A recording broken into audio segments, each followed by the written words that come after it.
السلام علیکم دوستو، آج ہم بات کریں گے حضرت عمر رضی اللہ تعالیٰ عنہ کے بارے میں، جو کہ مراد النبی صلی اللہ علیہ وآلہ وسلم بھی ہیں اور داماد رسول بھی ہیں اور فاروق اعظم کا لقب بھی پایا ہے اور اسلام کے دوسرے خلیفہ بھی ہیں۔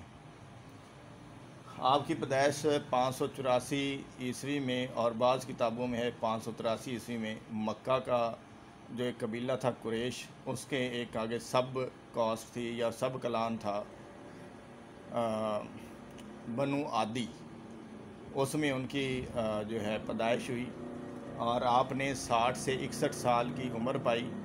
مختلف روایات میں ہے کہ 60 سال ہے اور بعد میں جو ہے 61 سال ہے، اور آپ کا وصال مبارک 644 میں ہوا۔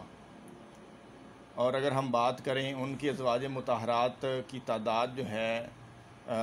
10 بتائی جاتی ہے، لیکن جو زیادہ مطلب جو ہے کہ پرومیننٹ تھیں، جو زیادہ لوگوں کو پتہ ہے، وہ یعنی 6 ازواج مطہرات ہیں جو کہ مطلب لوگوں کو پتہ ہے، لیکن کل تعداد 10 ہے۔ اور اسی طرح 10 آپ کے صاحبزادے ہیں اور 4 آپ کی صاحبزادیاں ہیں۔ اور آپ کی ایک صاحبزادی جو کلثوم صاحبزادی نہیں سوری آپ کی ایک وائف جو کہ کلثوم بنت علی تھی، وہ آپ کے نکاح میں تھی۔ ان کا مطلب ازواج مطہرات میں ایٹ لیسٹ کوئی 7واں 8واں نمبر آتا ہے۔ اگر ہم بات کریں تو آپ کے والد کا نام ہے خطاب بن جو ہے نوافل، اور آپ کی والدہ کا نام ہے حنتامہ بنت حشام۔ اور سرکار دو عالم وسلم کی ذات اقدس نے 610 کو اسلام کی تبلیغ کرنا شروع کی، اور اس کے بعد 616 کو حضرت عمر فاروق رضی اللہ تعالیٰ عنہ نے اسلام قبول کیا۔ اور اسلام قبول کرنے کا واقعہ ہر ایک بندے کو پتہ ہے کہ وہ اپنے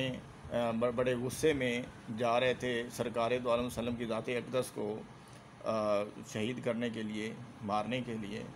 تو راستے میں ان کے دوست نعمان بن عبداللہ جو ہے نا ان کو ملے، تو انہوں نے کہا جی کہ پہلے اپنے بہنوئی اور بہن کو دیکھ لو، وہ بھی اسلام لا چکے ہیں۔ اسی غصے کی حالت میں ادھر گئے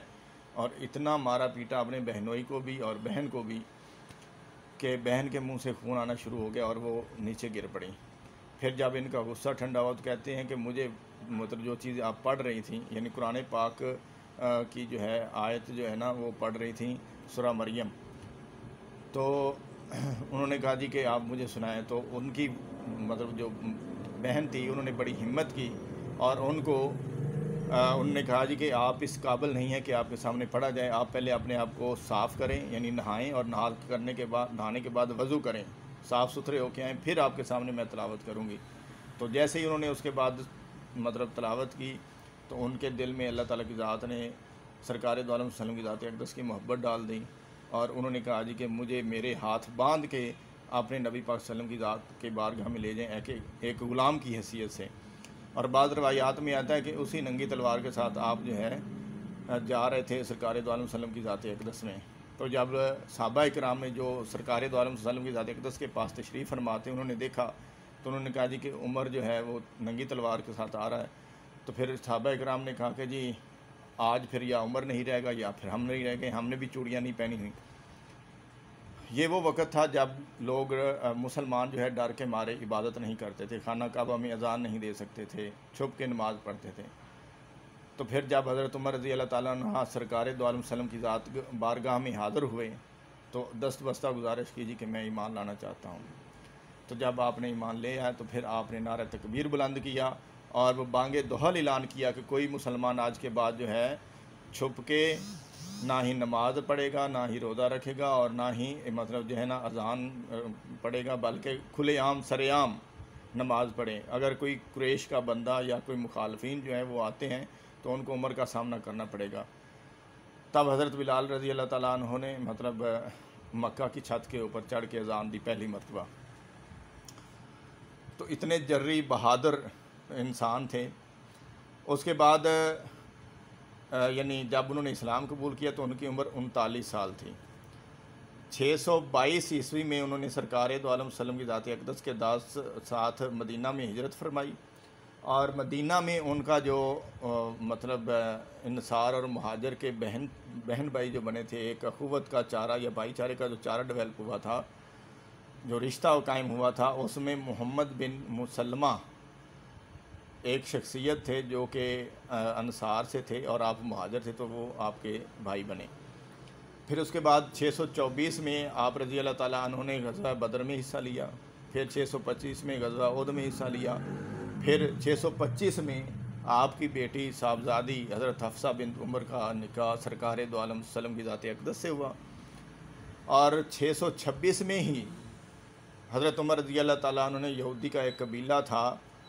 اس کے خلاف، جس کا نام ہے بنو نادر، اس کے خلاف انہوں نے کمپین چلائی تھی، اور پھر 627 میں آپ نے بنو قریش کے ساتھ جو ہے جنگ بھی کی۔ اسی طرح 628 میں آپ نے صلح حدیبیہ کا جو ایگریمنٹ ہوا تھا مسلمانوں، یہودیوں اور کفار کے ساتھ، اس میں بھی پارٹیسپیٹ کیا، ممبر تھے، اور 628 میں ہی غزوہ خیبر کی جنگ بھی ہوئی، اس میں بھی حصہ لیا۔ 630 میں مکہ فتح ہوا، اور غزوہ تبوک بھی اس کے بعد ہوا، اس میں بھی آپ نے حصہ لیا۔ پھر اس کے بعد 632 میں آپ نے سرکار دو عالم صلی اللہ علیہ وسلم کی ذات اقدس کے ساتھ جو ہے حج فرمایا، اور اسی سال ہی سرکار دو عالم صلی اللہ علیہ وسلم کی ذات اقدس کا وصال مبارک ہوا، اور اسی وقت ہی آپ نے یعنی حضرت ابوبکر صدیق سے فرمایا تھا کہ 300 حفاظ کرام جو ہیں وہ شہید ہوئے ہیں، تو ان کی مطلب جو ہے کہ اتنا لاس ہوا ہے، تو اس لیے قرآن پاک کو ایک کتاب کی شکل دی جائے۔ تو اسی وجہ سے قرآن کو کتاب کی شکل دینے کا جو صحیح آئیڈیا تھا وہ حضرت عمر فاروق رضی اللہ تعالیٰ عنہ نے پیش کیا تھا۔ اب خلیفہ کا جو ان کا ڈیوریشن ہے، اس دوران انہوں نے کیا کیا فتوحات کی، وہ انشاءاللہ ہم اپنی اگلی ویڈیو میں بات کریں گے۔ اللہ حافظ۔